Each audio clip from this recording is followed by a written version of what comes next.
I think we're going to make a start for the last session of the day. I'll just let everyone take their seats and we'll make a start. So in the last session today, we're going to shift focus one more time. And this time we're going to talk about some of the highly specialist testing that we do in our geography. We're probably very, very unique in the North Thames region. We have a high number of very highly specialist services. We have a high number of cancer organizations and academic institutions with us. And that brings with it a lot of highly specialist work and a lot of highly specialist laboratory testing. You've probably heard enough from me today, so I'm not going to say much more. Our first speaker for this session is Dorota Rowczenio. We keep trying. And Dorota is the head of the National Amyloidosis Centre Molecular Genetics Service. And every time I go visit the Royal Free, I'm always impressed by the wonderful work that they do. And Dorota and her team are so proud of the work they're doing. So I'm really privileged that she's coming to share with all of you today the work she does.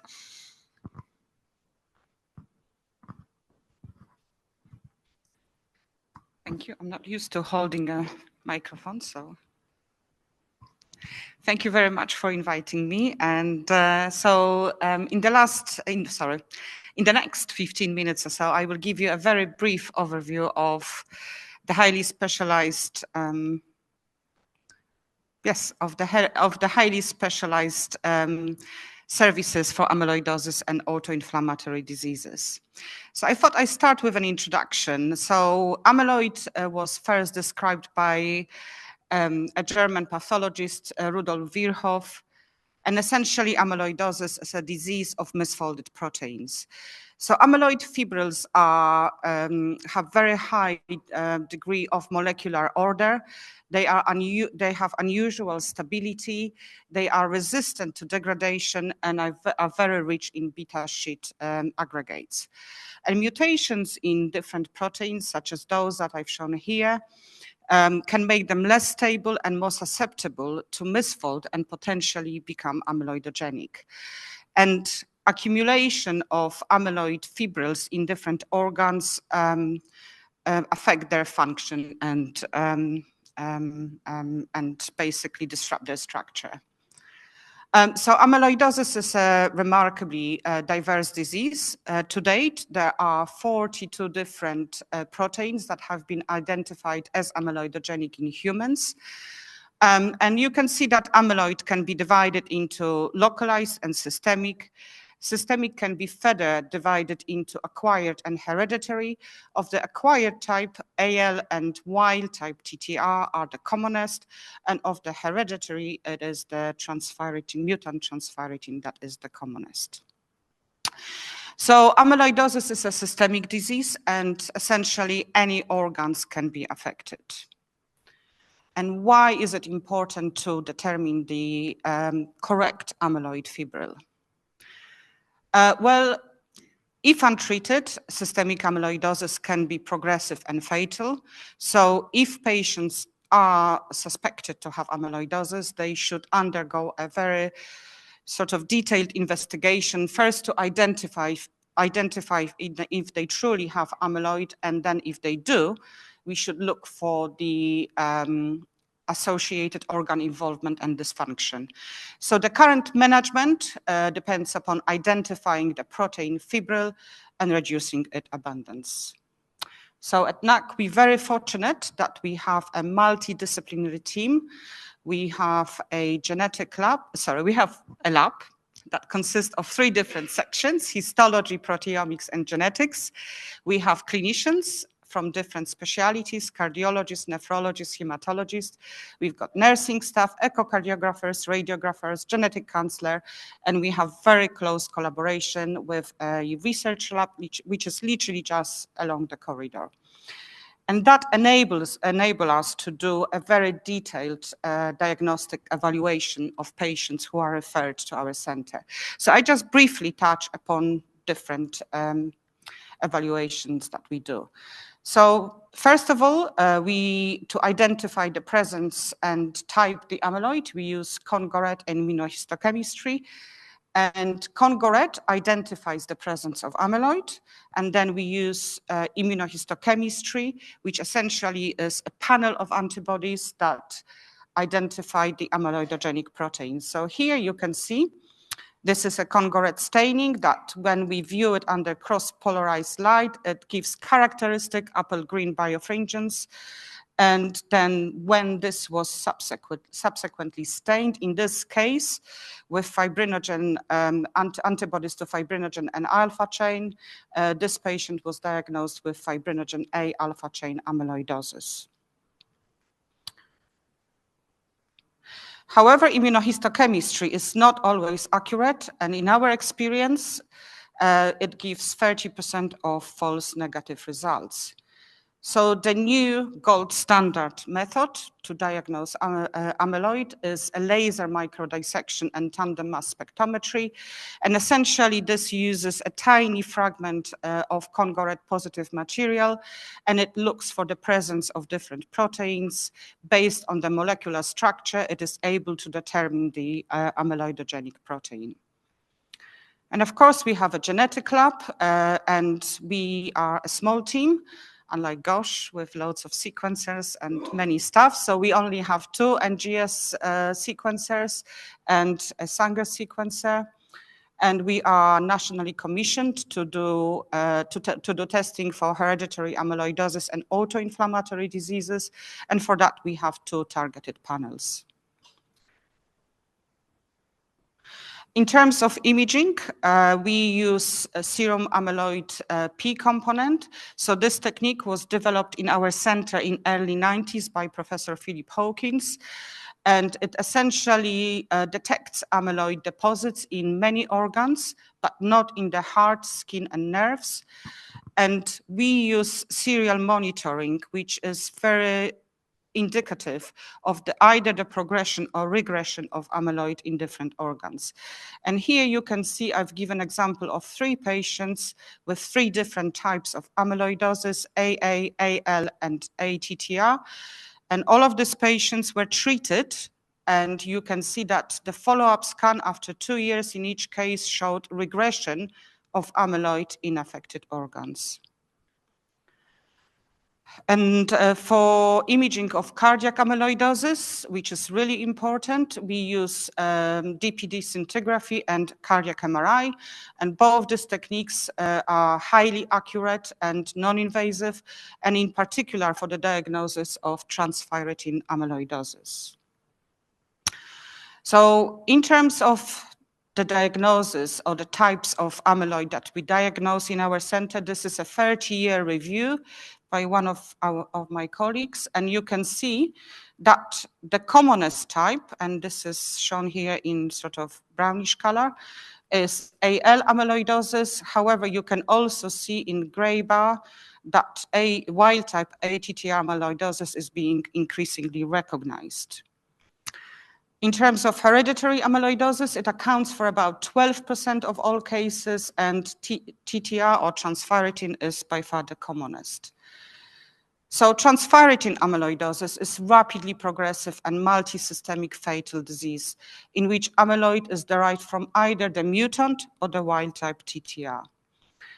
In terms of hereditary, so there is more than 130 different variants reported in the literature or on the online database registry for hereditary amyloidosis. Majority of these variants are single base substitutions, and the age at onset is variable, but all of these are late onset diseases, so typically present over the age of 50. And except of the V50M in endemic areas, family history is rare. Transthyretin amyloidosis, TTR mutations are typically associated with a particular phenotype. However, we know that some variants may present differently even within the same family. So diagnosis is very challenging due to heterogeneity of clinical presentation, incomplete penetrance, and also occurrence of de novo mutations.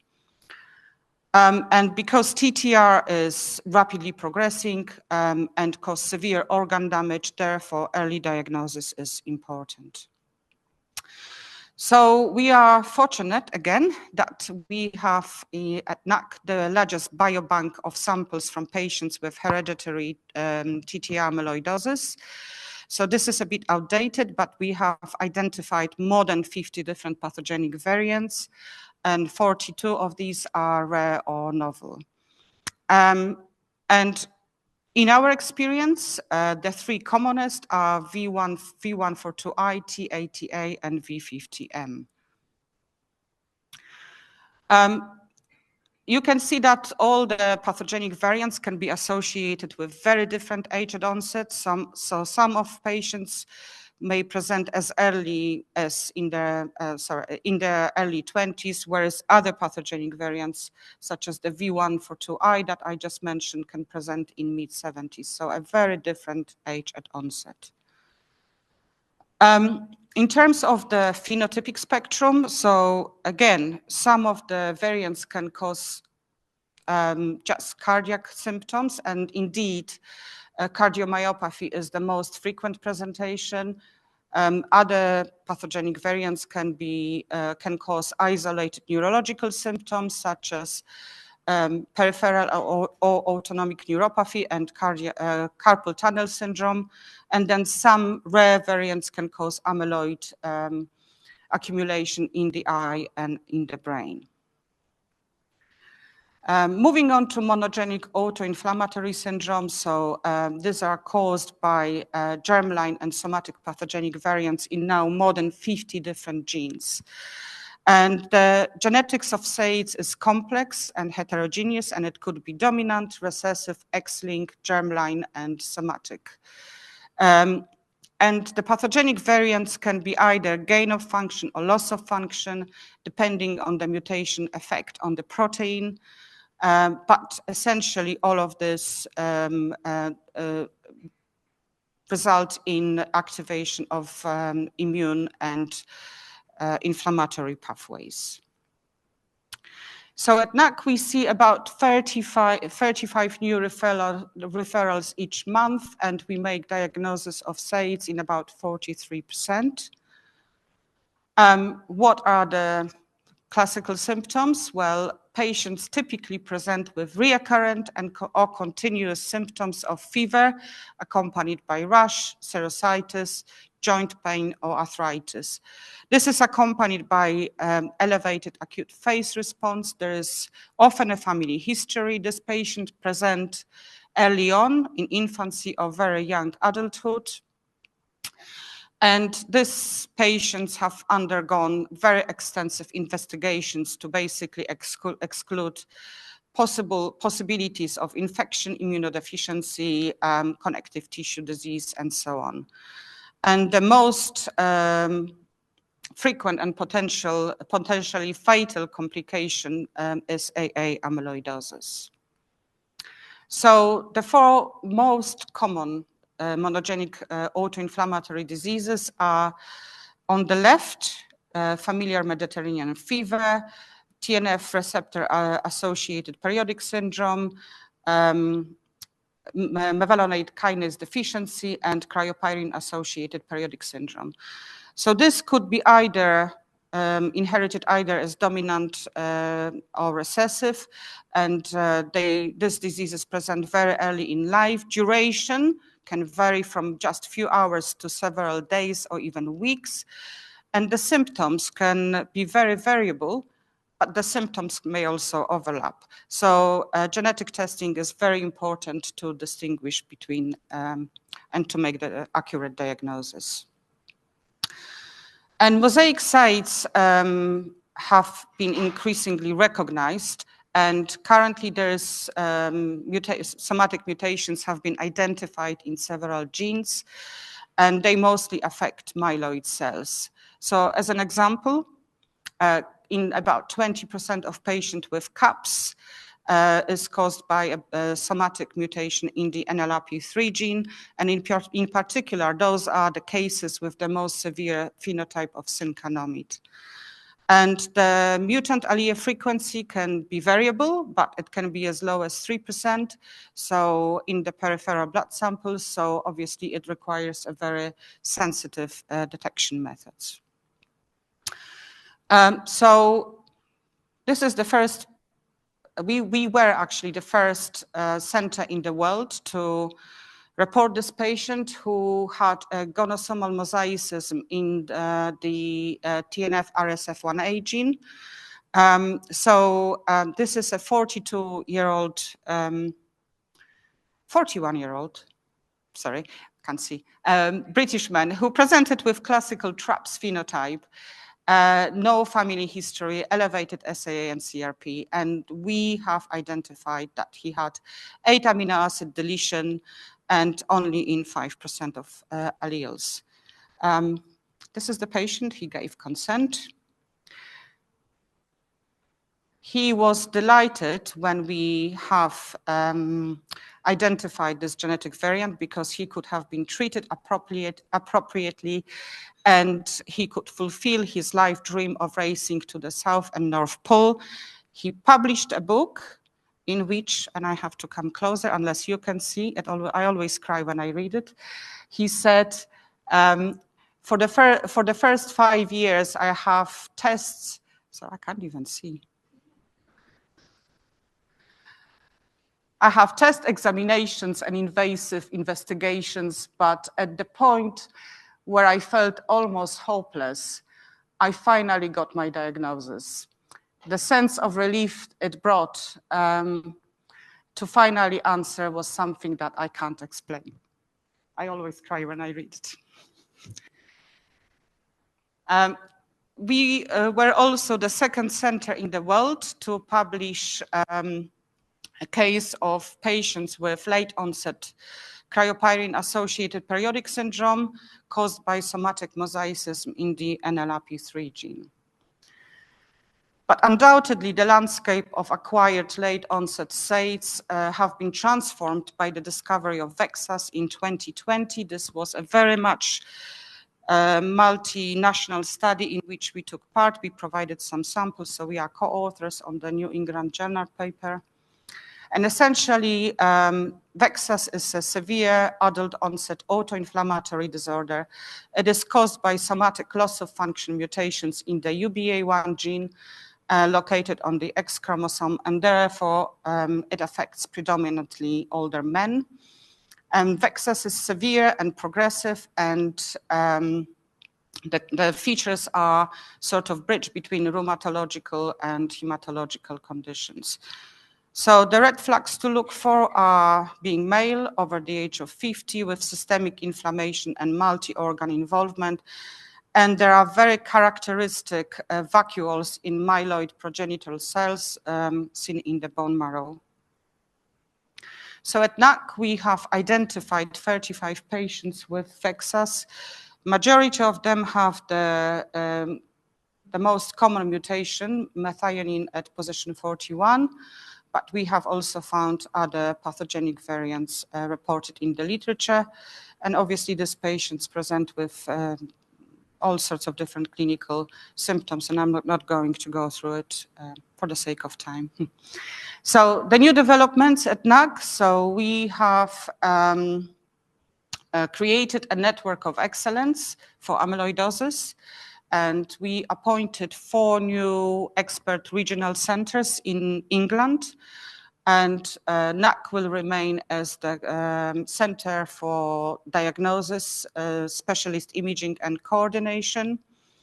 We have been granted 2 major grants from Rowczenio for the functional studies of functional testing, in SAIDs, and good news, we just heard about it actually not that long ago.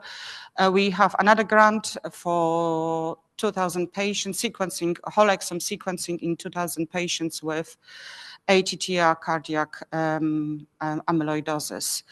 So our center participates in many clinical trials for ATTR, AL, and SAIDs, and we provide a clinical expertise in the newborn genome program. So we also keep a very close collaboration with our colleagues from the research group. As I said, we just down the corridor from them. And with that, I would like to thank you very much for your attention.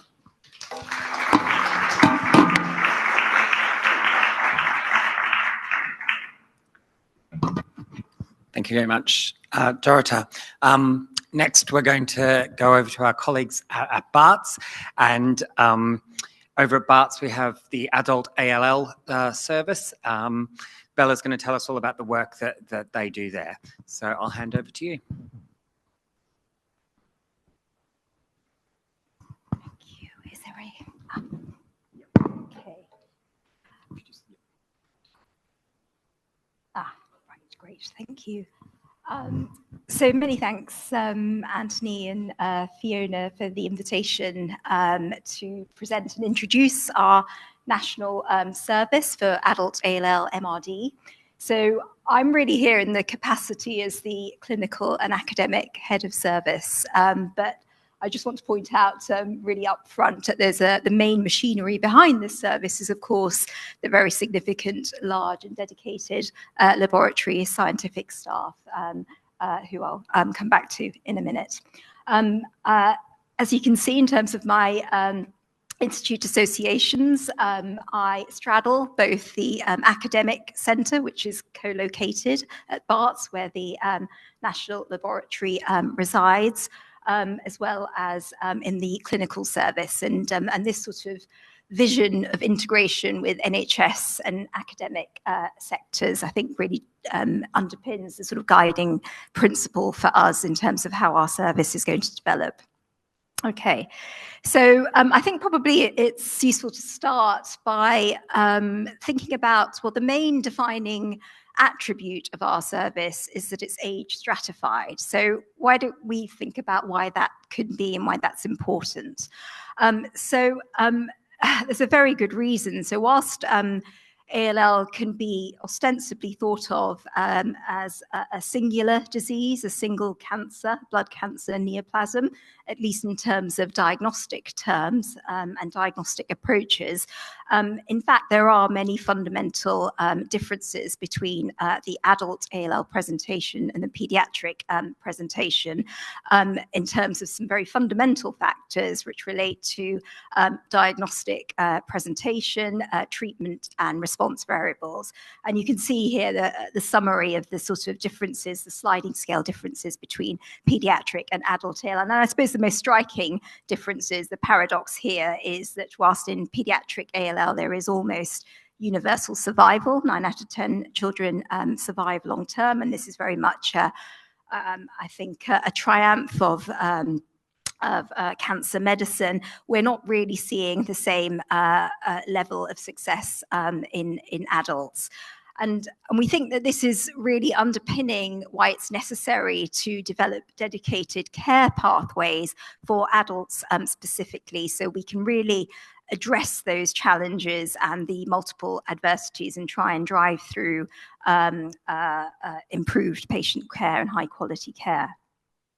So the adult ALL MRD laboratory, I'm sure you're most aware in terms of the concept. So we refer to minimal residual disease as the rare cell populations that survive after treatment, which are likely the source of relapse.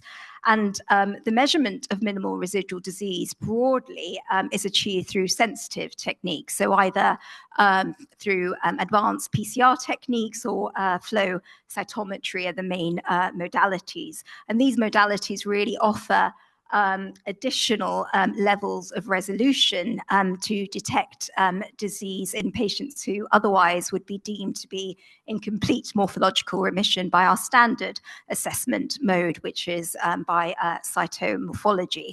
So essentially, the minimal residual disease assessment is providing you with a highly resolved picture of that patient's individual response to treatment, which you would otherwise be blind to. And I probably will fly the flag here. Of course, MRD as a concept is very much emergent in cancer medicine, but I would probably say that ALL is probably the poster child for the utility of minimal residual disease. And I think you can probably appreciate that from this summary data here. So there is substantial data across clinical studies, across global groups, and across treatment modalities that confirm the very critical relationship between minimal residual disease in patients who are ostensibly in complete remission and eventual disease relapse. And so, at least in terms of ALL clinical management, this is really one of the most decisive fundamental tools and probably one of the priority personalized approaches that we have deployable. So really, hopefully I've convinced you that this is the backdrop for the essential importance for diagnostic specialist provision of minimal residual disease in the management of adult ALL. So how does that work on the ground? So the first thing to say is that we're a fairly young laboratory, so we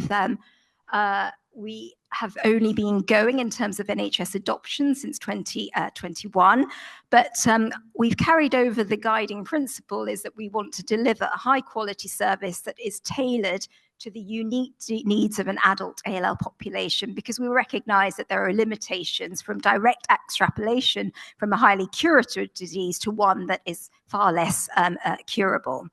And I hope Anthony won't mind here, but the central dedicated lab concept wasn't really born out of the genomics medicine strategy, but it's been a happy coincidence. It was actually very organically developed a couple of decades ago through academic research efforts, actually at the Royal Free Hospital. And it went through several iterations of research provision to then academic lab provision, and now has been formally commissioned by NHSC and supported by North Thames to provide MRD diagnostics for the national caseload for adult ALL patients. And we're really pleased to be able to see that transition retained this core central singular infrastructure, thanks to the support of North Thames. And we think this is going to be really critical in terms of driving progress for what is ostensibly a rare disease. So what are our main core activities? Well, there are two main work streams. And essentially the first is through high throughput screening or medium high throughput screening, we identify the patient specific clonal immunoglobulin T cell receptor rearrangement through low scale methods currently. And these immunoglobulin T cell receptor rearrangements are a hallmark of ALL disease, and they're actually just a normal feature of lymphoid cells that can be happily exploited for cancer disease monitoring. We then, as the next step, which is possibly the most time-intensive step, is that we develop very unique and bespoke patient-specific, highly quantitative assays that enumerate and detect these clonal immunoglobulin T cell receptor rearrangements in post-therapy samples. And there is a major time-critical aspect to these laboratory studies, because the MRD results have a range of actionable outcomes in terms of risk stratification, and also now, more recently, treatment eligibility. We work within a very broad and comprehensive overarching quality assurance system, both nationally and in Europe, to ensure that we have consistency of results, given that the results are highly quantitative and dynamic. This is absolutely essential.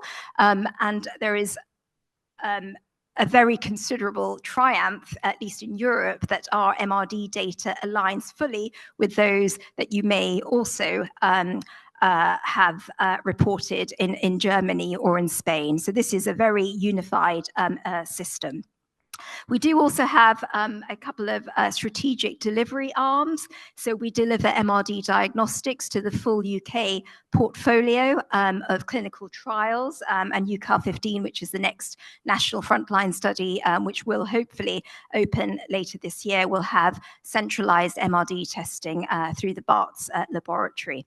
And we also have a participating role in translational research coordination and research and development, and I'll talk about that a little bit more. But we are definitely, despite our sort of youngish age, very much growing as a service. So we've seen consecutive increases in the number of referrals for immunoglobulin T-cell receptor screening. And this is also reflected in the number of MRD test activities that we are performing. And the reason for that is really rooted in the tremendous increasing clinical applicability of the MRD test. So over a period of a couple of years, we've gone from MRD being ostensibly just a research correlative test to then being applied for clinical risk stratification to determine whether a patient should have treatment intensification or treatment reduction, to also then being a bona fide clinical trial endpoint, which can support licensing of new therapies. But really the biggest evolution in the last few years at MRD is now a very definitive, actionable biomarker for immunotherapy. And we think that this is mainly driving the increased activity. So going forward, we really need to think about, how are we going to address the demands and the pace of MRD testing for the current modern treatment paradigms, and how are we going to remain at the forefront of that? And I'll talk about that a little bit more. But in addition to thinking about this increasing scale of MRD testing and how we incorporate that into sort of the national resilience of the MRD lab, we also need to think about some other challenges as well, because we know that high quality MRD testing is not necessarily equitable for a range of factors. And we've looked at this at a more systematic level, and we were able to distill some features which may be driving those differences. So we know that MRD provision is lower the older you are, so there's definitely an age inequity. And we know that also performance varies as a function of your underlying disease genotype. Paradoxically, those with a high-risk genotype are less likely to have an available immunoglobulin T-cell receptor rearrangement at all. And the other variability also is that we know that as a predictive tool, it is very robust when you look globally, but when you assess this at a disease subdivision level, it is clearly true that there are some subtypes which have a higher predictive potential with our current MRD methodology than others. So we really need to think about, scale, but also qualitative improvements to our MRD testing in the future. So how are we going to do that? Well, we want to implement really a systems approach. So this is a macro level overview of what that would look like. And it's really trying to strategically connect four independent processes. So very clearly, what we need to do in terms of future MRD development is that we need to engage very strongly with clinical teams and the clinical leadership to ensure that our change initiatives are completely tightly aligned with the clinical priorities. And I think we've got to probably inevitably accept that any solution to these challenges is going to require innovation at its core. So we really do need to embed a functional connection between the laboratory side and emerging academic research sectors. And we need to do that through structures and processes that improve the crosstalk between both of those structures. And of course, we need to coordinate this with the overall NHS cancer plan and diagnostic plan to ensure that there is background systems enablement to allow these initiatives to flourish and embed for clinical implementation. implementation. But I think as a national platform, by coordinating these processes, we really can try and drive forward our strategic priorities, which are to ensure that we're providing more equitable access for adult ALL MRD, and targeting those groups who are perhaps less served currently with our methodology. We also want to really elevate the current technology to improving state-of-the-art ALL MRD. And of course, we want to build in structures for research and NHS interface so that we can have greater agility with moving from research discoveries to implementation of care with patients. So I just want to really finish on how are we making progress really on that transformation plan, and I outlined the main key steps. So the critical aspect is because we are strategically aligned with clinical trials, major frontline national clinical trials, we're really able to leverage the considerable resources provided by those clinical trials. And here I refer to the UCAL 14 frontline study for adult ALL, where we've been able to really leverage the very high resolution genomic annotations of over 600 patients to think about new MRD targets and new MRD hypothesis that we can then nominate as the next generation of MRD biomarkers. And we can do this in a laboratory focused approach because we can look at co-associations between those who perhaps are underserved or who don't have an MRD marker and the likely recurring genomic targets that should be pursued for clinical implementation. And of course, you know, the National Genomic Strategy has been incredibly helpful here because we now have the capabilities to be able to move what was previously an academic sequencing effort to actually a standard of care sequencing effort. So the provisions in sequencing and the comprehensive genomic profiling are going to aid our ability to really feasibly and practically move from hypothesis-driven MRD targets to actually developing, testing, and validating and implementing a new generation of MRD biomarkers. And some of the work streams that we're currently working on, which really are focused on improving the scalability of MRD screening, but also trying to increase the capability of detecting those immunoglobulin T-cell receptor clones so that we can hopefully rescue those patients who currently are not served by the current MRD model. So we were very fortunate to be awarded a very significant research grant from Bart's charity to migrate our current standard of care immunoglobulin T-cell receptor screening to next generation sequencing. And we hope to be able to implement that in Q3 or Q4 of this year with predictable benefit to patients.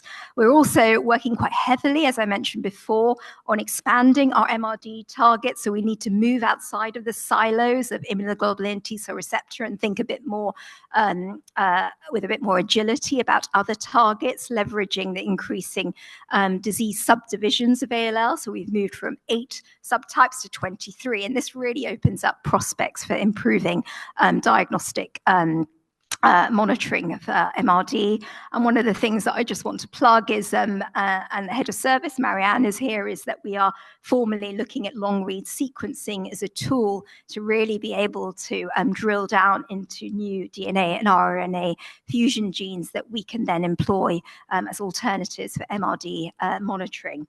And the other area that I think is going to be a more medium-term strategy is that we think we need to increase the depth of resolution of MRD. So our current limits are 1 in 100,000, but we want to now routinely be able to detect MRD at a much lower limit. And that's going to be really important for these highly effective therapies, such as immunotherapy, to be able to determine which patients are going to be likely going to be in continuous long-term remission versus those who may need a sequential step to consolidate their immunotherapy treatment.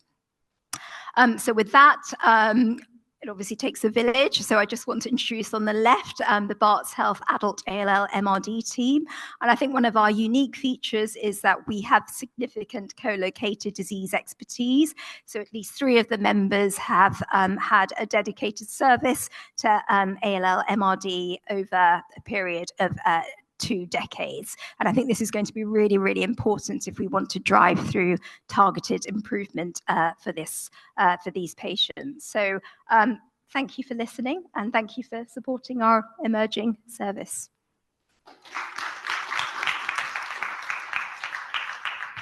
Thank you.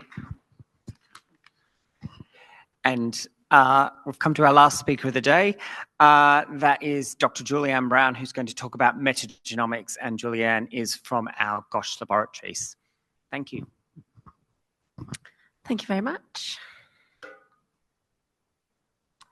Hello, thank you for inviting me to tell you about our service. I'm going to give you a quite brief, broad overview of how we're using metagenomics at GOSH to diagnose infection.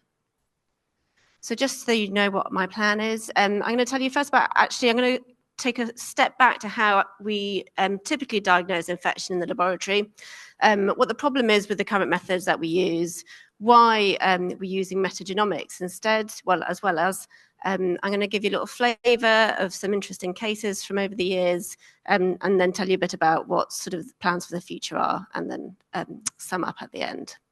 So just going back to absolute basics, to diagnose infection in the laboratory, the gold, sort of the bread and butter of how we do that is 2 ways. The first is, if we think about bacterial infections, is that we take a patient sample and we basically put it on an agar plate and just see what bacteria grow.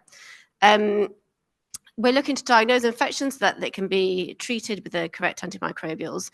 The problem is some bacteria don't grow, they're unculturable.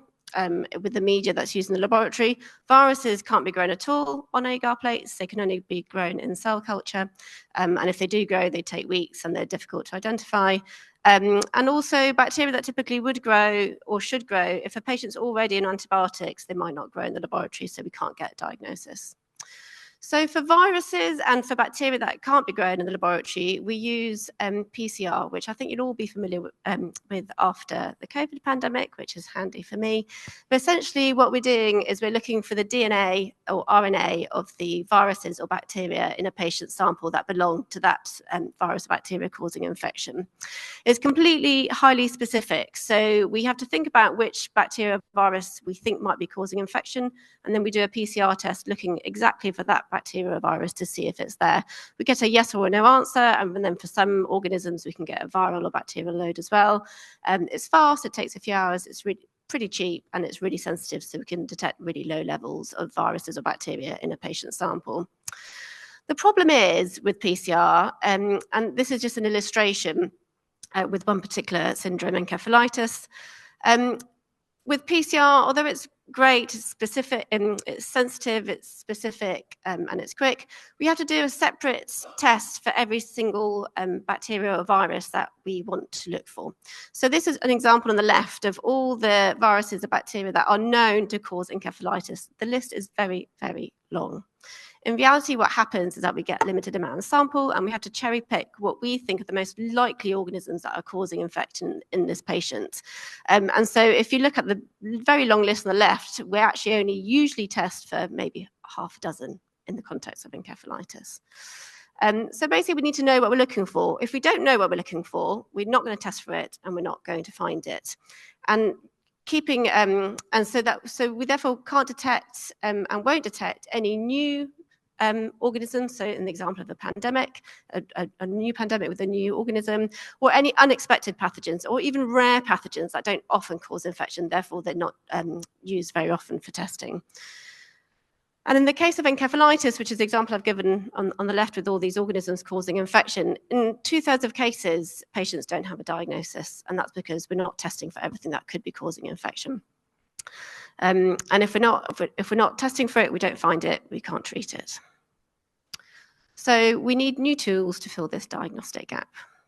That brings us to metagenomics. So metagenomics, unlike PCR, where you're looking for very specific presence or absence of organisms that you're looking for, with metagenomics, we're sequencing all of the DNA and all of the RNA in a patient's sample.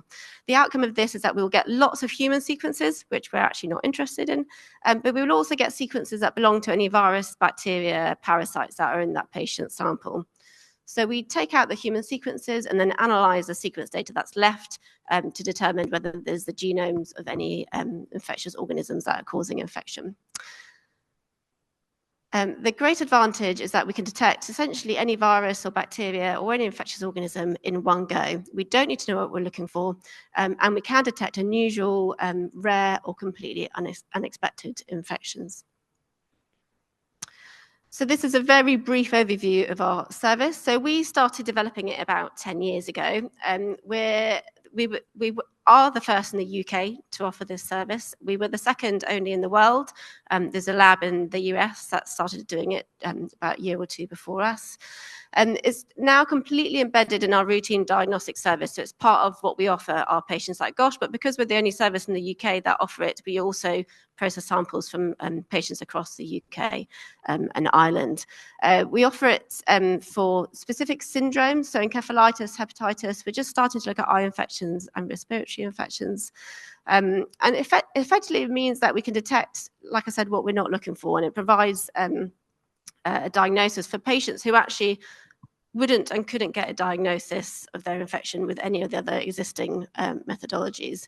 I said we started 10 years ago. That's when we did our, we tried it for the first time with a patient and had huge success. It's really taken off in earnest in the last 3 or 4 years. And just to give you a little flavour of why it's useful, I'm not going to go into any of the technical aspects of how we do it, but if you are interested, you can speak to me afterwards or ask me questions. But just to give you a little flavour of cases that have been interesting over the years and show the utility of the methodology. So the first is an outbreak, it was about 3 years ago now, of severe hepatitis in children under 5 years old, which was across the UK, but also actually it was worldwide. But cases were particularly high in England and Scotland. These were children who were previously well and developed suddenly acute hepatitis, which was not due to the viruses that usually cause hepatitis. And in all of the patients, the preliminary testing detected a virus called adenovirus F41, which usually causes diarrhea and is not caused with severe hepatitis. So the question was, have these patients got any other organisms that are causing hepatitis that we aren't routinely looking for? And here we detected a virus in all of these patients called adeno-associated virus 2, AAV2, which had previously not been associated with any disease, and therefore no one was looking for it in diagnostic labs because no one knew it caused disease, and this was the first description. Like I said, this outbreak was actually international, and there was a lab in the US that found the same thing, and a lab in Scotland that did as well. Oh, sneak preview. The second is a 16-year-old child who had a brain biopsy, and it's a brain biopsy that we got for testing for metagenomics at GOSH. When he was 1 year old, he had a stem cell transplant, and that went well. It was uncomplicated. He had some immunoglobulin replacement therapy as an early teenager, but he was basically well, went to school, cognitively normal. And then when he was 15 years post-transplant, so 16 years old, he developed really severe encephalitis. And that's when we got the brain biopsy for sequencing. We actually were able to detect an avian virus called avian paramyxovirus 1, which in birds is highly pathogenic and causes a syndrome called Newcastle disease. And again, hasn't been described in humans. We don't look for it in diagnostic labs because we don't know about it. And so if it wasn't for metagenomics, this patient wouldn't have had a diagnosis. The third case is a 28-year-old woman who had chronic uveitis following a trip to South America 6 years previously.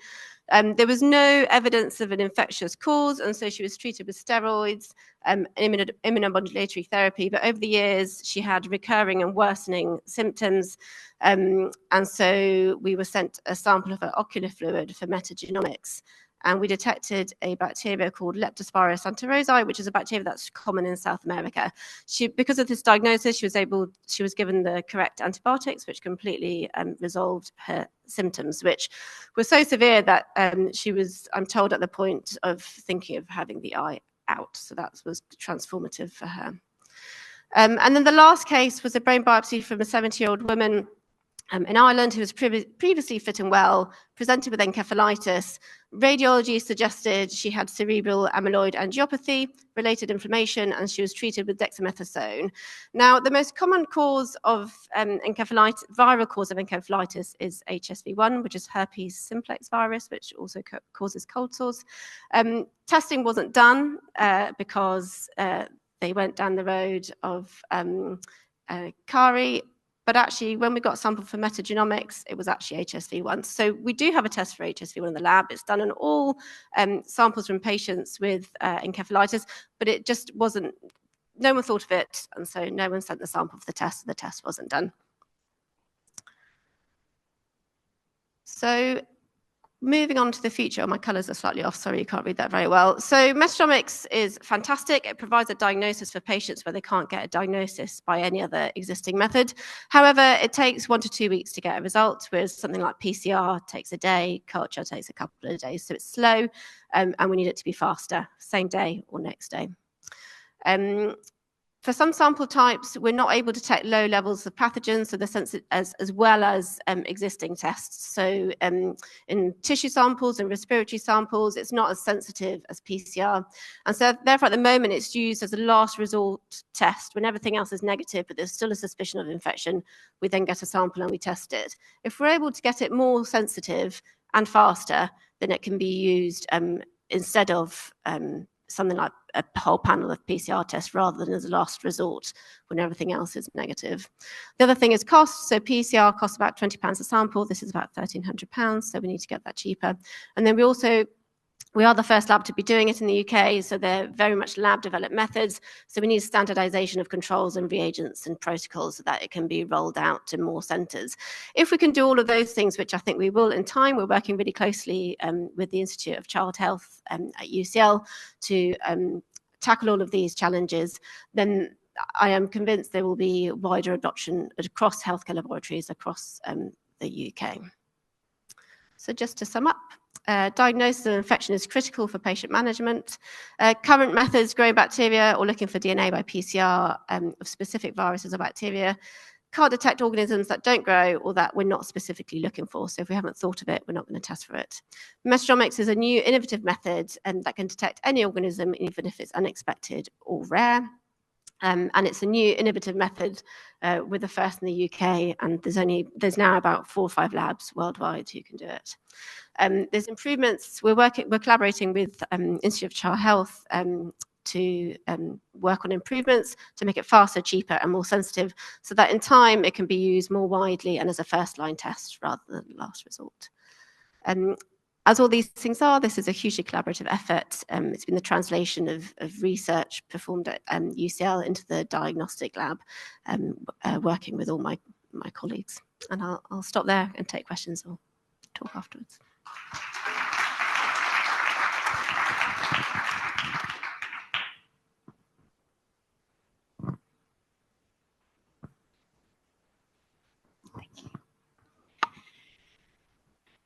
Thank you. It falls to me to close us off this evening, and I can see both Paul and the rest of the team sitting there going, Angela, you are now the only thing between us and our plans for the rest of the evening, so make this brief. So with that in mind, my job was really to just look forward to where we want to take this going on. And I think we've come a hugely long way in the last year or so since we had the last showcase. But I guess where are we now in terms of genomics in the NHS? This is a key priority for NHS England, or what will soon no longer be NHS England, but hopefully the Department of Health and Social Care shares this aspiration, that by 2035, they expect that genomics will play a role in at least 50% of all healthcare journeys for patients going forward. So whilst we are moving into a really difficult financial situation, this really remains front and centre at how we can continue to improve patient care going forward, how we can get better at getting a diagnosis, how we can make that faster, more accurate, and get the right treatment for the right patient at the right time.